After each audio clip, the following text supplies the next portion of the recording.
Assalamualaikum warahmatullahi wabarakatuh. Baiklah anak-anak, bertemu lagi dengan Bapak Ahmad Muzakir, Bapak Guru PAI kelas 9. Dalam kesempatan kali ini kita akan membahas tentang bab 4 iman kepada qada dan qadar. Adapun kata konsepnya ya iman kepada qada dan qadar, pengertian, ya pengertian, kemudian pengertian iman kepada qada dan qadar, ya. Ini pengertiannya ya, pengertian iman kepada qada dan qadar. Ini adalah peta konsepnya ya. Selanjutnya pengertian iman kepada qada dan qadar. Iman adalah keadaan atau suasana hati yang percaya sepenuhnya tanpa keraguan sedikit pun untuk meyakini kebenaran kekuasaan Allah Subhanahu wa taala. Atau misalkan paling pendek yakin, percaya lah. Iman tuh percaya. Ya, kalau misalkan iman kepada Allah, percaya adanya Allah. Ini cara panjangnya. Jadi keadaan hati percaya, percaya nih sepenuhnya tanpa keraguan sedikit untuk meyakini kebenaran kekuasaan Allah. Sedangkan qada adalah ketentuan atau kepastian yang datang dari Allah Subhanahu wa taala terhadap segala sesuatu sejak zaman sebelum sesuatu terjadi, ya. Sedangkan qadar ketentuan Allah yang pasti berlaku bagi setiap manusia sesuai dengan ketentuan yang telah dipastikan Allah Subhanahu wa taala. Jadi ini qadar ya. Suratnya ini ada surat Ar-Ra'd ayat 8, surat Al-Furqan ayat 2, surat Yasin ayat 38 sampai 39. Kita akan baca ya. A'udzu billahi minasyaitonir rajim. Bismillahirrahmanirrahim. Wa kullu syai'in 'indahu bimiqdar. Dan artinya dan segala sesuatu ada ukuran di sisinya. Selanjutnya Al-Furqan ayat 2. Bismillahirrahmanirrahim. Kulla syai'in faqaddarahu taqdira. Dan dia menciptakan segala sesuatu lalu menetapkan ukuran-ukurannya dengan tepat. Lanjut, ya surat Yasin ayat 38 sampai 39. Bismillahirrahmanirrahim. Wasyamsu tajri li mustaqarrin laha. Dzalika taqdirul azizil alim. Wal qamara qaddarnahu manazila hatta 'ada ka'urjunil qadim. Artinya dan matahari berjalan di tempat peredarannya. Demikian ketetapan Allah yang Maha Perkasa, Maha Mengetahui, dan telah kami tetapkan tempat peredaran bulan sehingga setelah sampai ke tempat peredaran yang terakhir, kembalilah dia sebagai bentuk tanda tandan yang tua. Oke, sekarang lanjut ya, macam-macam takdir. Yang pertama ada takdir mubrom. Takdir mubrom itu adalah ketentuan dan keputusan Allah yang pasti berlaku atas diri manusia dan tidak bisa ditawar-tawar lagi. Ya, dengan atau misalkan lebih singkat, ketentuan atau keputusan Allah yang tidak bisa ditolak dengan doa atau dengan usaha.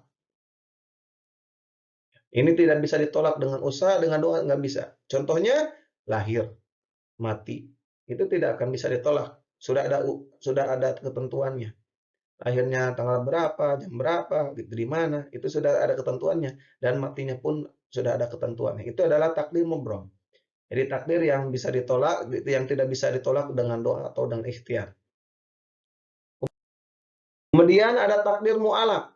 Ada ketentuan Allah SWT yang masih bisa diubah mulai usaha, doa, dan tawakal. Ini masih bisa diubah ya. Contoh misalkan anak-anak ini yang awalnya nggak bisa jadi bisa ya. Ketika kita ketika misalkan anak-anak kalian itu pengen pintar, maka belajarlah dengan sungguh-sungguh maka akan pintar. Ya, itulah contoh takdir mu'alak.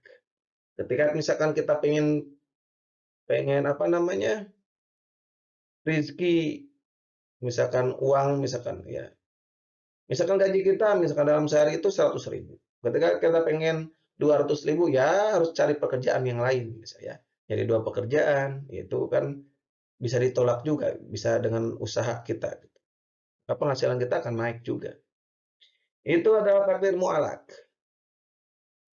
Hikmah beriman kepada qada dan qadar. Satu, mendekatkan diri kepada Allah Subhanahu wa taala. Semakin mendekatkan diri. Karena kenapa? Karena sesuatu yang terjadi di alam dunia itu adalah kehendak Allah. Ketika Allah sudah berkehendak, maka bisa terjadi. Ya, kun fayakun. Yang kedua, mendidik manusia agar senantiasa berikhtiar. Ikhtiar terus. Doa dan ikhtiar harus dilaksanakan. Ya, kemudian setelah doa dan ikhtiar, tawakal. Pasrahkan kepada Allah.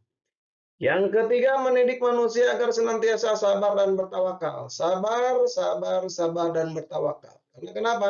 Karena yang terjadi di dunia itu kan kehendak Allah. Maka kita harus bersabar dan tawakal kepada Allah. Pasrah nih ya. Ketika misalkan terkena musibah, maka sabarlah dan pasrahkan semuanya pada Allah. Ya, tawakal. Yang keempat, mendidik manusia untuk tidak bersikap sombong. Ya, kenapa sombong? Kenapa ini bisa mendidik? Karena sesuatu yang kita miliki, apa yang harus kita sombongkan? Harta, rupa, tampan, gelis, cantik, itu kan milik Allah Subhanahu wa taala. Ketika Allah sudah mau ngambil, ya bisa diambil. Karena kita bergelimpangan, ketika Allah mau ngambil, ya ambil langsung. Ya. Maka tidak ada, ketika kita sudah beriman kepada dan qadar itu tidak akan bersikap sombong. Ya. Oke, yang terakhir, perilaku yang mencerminkan iman kepada qada dan qadar. Yang satu, senantiasa menjalankan perintah Allah dan menjauhi larangannya. Ya, kita akan bisa perilakunya,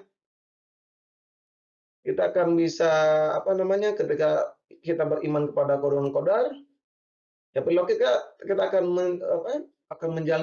menjalankan perintahnya. Contohnya sholat, menjauhi larangannya, banyaklah larangan-larangan. Misalnya membentak orang tua itu kan tidak boleh. Taat kepada orang itu kan diperintahkan oleh Allah. Ya, minuman keras itu tidak boleh, larangan Allah lah. Kita jauhi perbuatan-perbuatan setan itu ya. Yang kedua, senantiasa bekerja dan berusaha dengan maksimal. Maksimal. Yang ketiga, senantiasa tawakal kepada Allah secara menyeluruh dan berdoa. Ikhtiar doa, pasrah, tawakal ya.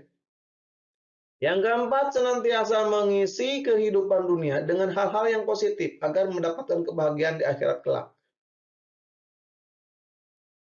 Pastinya, gitu ya. Karena kenapa? Karena kita di dunia itu hanya sementara. Di akhirat itu yang kelak gitu. Jadi kita melakukan hal-hal yang baik sebagai entar menjadikan pahala bekal kita entar di akhirat. Yang kelima, senantiasa merenungkan dan memperhatikan kebesaran Allah Subhanahu wa taala. Kita bisa lihatlah apa yang Allah ciptakan di alam dunia itu kan tidak bisa diciptakan oleh manusia. Itu bisa menjadikan renungan untuk kita atas kebesaran Allah. Allah yang menciptakan laut, ya, gunung yang menjulang tinggi, ya, laut, kan masya Allah seperti itu. Di dalamnya itu ada banyak-banyak sekali hewan-hewan, ikan-ikan yang kita tidak tahu. Dan manusia tidak bisa membuat sama sekali seperti itu. Itu akibat kebesaran Allah Subhanahu wa taala. Yang keenam, senantiasa bersabar dan tabah dalam menghadapi ujian. Ketika kita mendapatkan musibah, maka sabar dan tabah. Itu yang diajarkan oleh agama Islam. Baiklah, anak-anak, itu ya yang bisa Bapak sampaikan tentang iman kepada qada dan qadar.